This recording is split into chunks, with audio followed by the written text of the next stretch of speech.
प्यारे बच्चों, नमस्कार। कैसे हैं आप? उम्मीद करता हूँ बहुत अच्छे होंगे। एग्ज़ामिनेशन बिल्कुल करीब आ रहे हैं, आपके अगले महीने होंगे। शासन ने थोड़ा सा चुनाव के मद्देनज़र आपके परीक्षाओं की तारीख को आगे बढ़ाया है। तो आज चर्चा करते हैं 10वीं क्लास को ध्यान में रखते हुए खासकर, और 11वीं क्लास में भी ये है बिल्कुल जो टॉपिक आज मैं आपसे चर्चा करने वाला हूँ।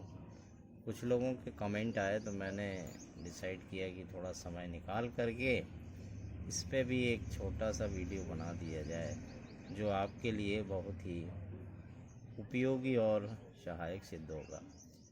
बच्चों, इसमें इस तरीके के आपने फंक्शन और कोण और उनके मान से संबंधित सवाल जो इस प्रकार मैं लिख रहा हूँ हल करने के लिए आते हैं। तो आपने देखा होगा जैसे लिखा है sine 60 degree cos 30 degree plus sine 30 degree and cos 60 degree. इस प्रकार के सवाल को हल करने के लिए ये जो साइन 60 दिया हुआ है, ये कॉस 30 दिया हुआ है, ये साइन 30 दिया हुआ है, ये कॉस 60 दिया हुआ है, इनके मान कहाँ से आते हैं? तो बच्चों, मेरे साथियों, गाइस, प्यारे बच्चों, ध्यान देना। ये जो मान है ये आते कहाँ से हैं?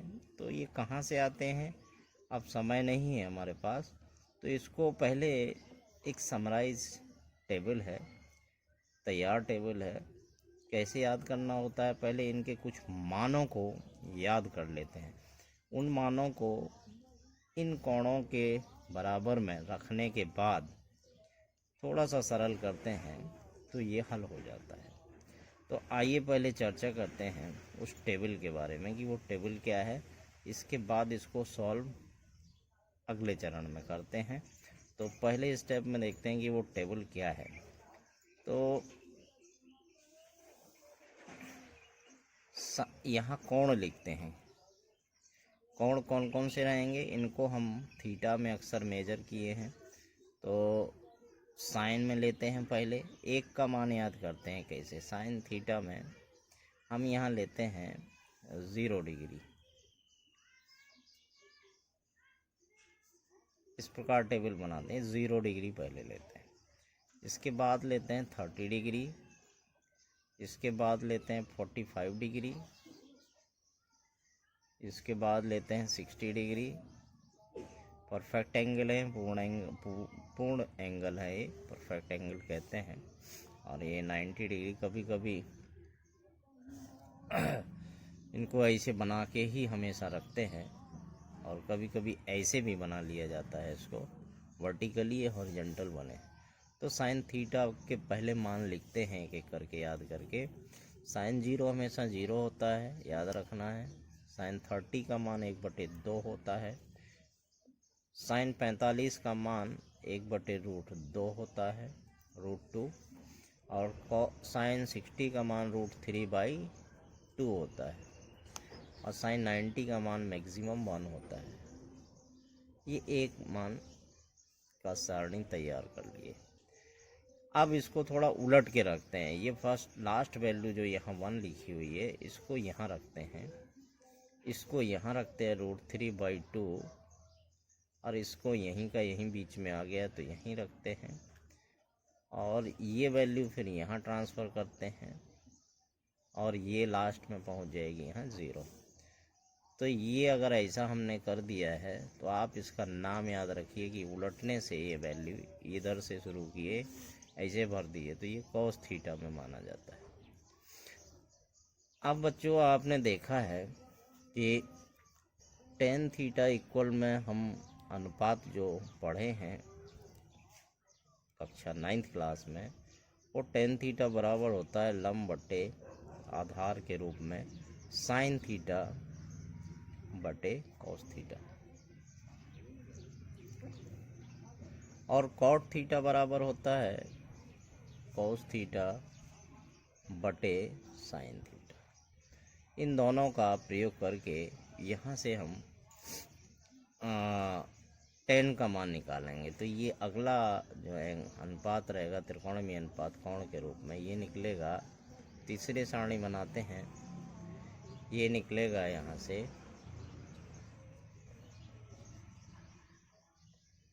टेन, जीरो का मान 0 होता है, इसमें वैल्यू रखेंगे तो ये 2 और 2 कैंसिल हो जाएगा, ये बचेगा 1/√3, यानी टेन थीटा जब 30 डिग्री होगा तो ये निकल आएगा।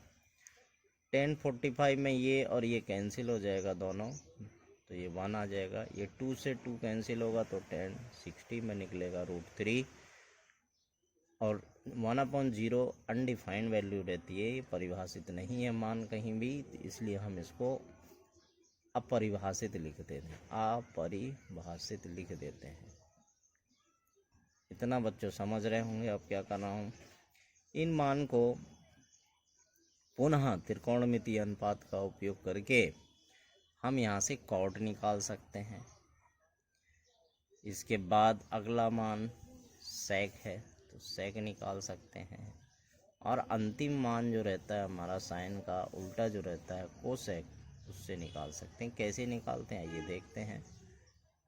प्यारे बच्चों, आपने समझा है कॉट थीटा 10 के पदों में इस प्रकार से अनुपात में लिख सकते हैं 1/tan थीटा। यहाँ मान रख देंगे तो पुनः यह परिभाषित हो जाएगा, परिभाषित नहीं होगा, तो इसको इस प्रकार लिख दिए। कॉट 30 में लिखेंगे तो प्यारे बच्चों इसको उल्टा करेंगे, यहाँ रखेंगे तो ये आ जाएगा √3, यानी यही उल्टा होना शुरू हो गया है। ये यहाँ 1 आ जाएगा, ये 1/√3 आ जाएगा, और ये हमारा 0 हो जाएगा। सेक में बच्चों ध्यान दीजिए, आपने ये पढ़ा है सेक थीटा को कॉस के पदों में इस प्रकार से लिख सकते हैं 1/cos थीटा। तो यहाँ रखेंगे तो ये सेक 1 का 1 हो जाएगा, ये 1/1 आ जाएगा, और सेक में ये 30 डिग्री का मान, इसका यहाँ वैल्यू रखेंगे तो 2/√3 हो जाएगा।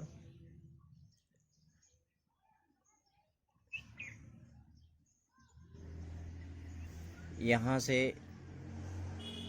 ये मान √2 हो जाएगा, इसको यहाँ रखेंगे तो सेक निकल आएगा, यहाँ से 2 आ जाएगा, और ये यहाँ पे पुनः अपरिभाषित हो जाएगा।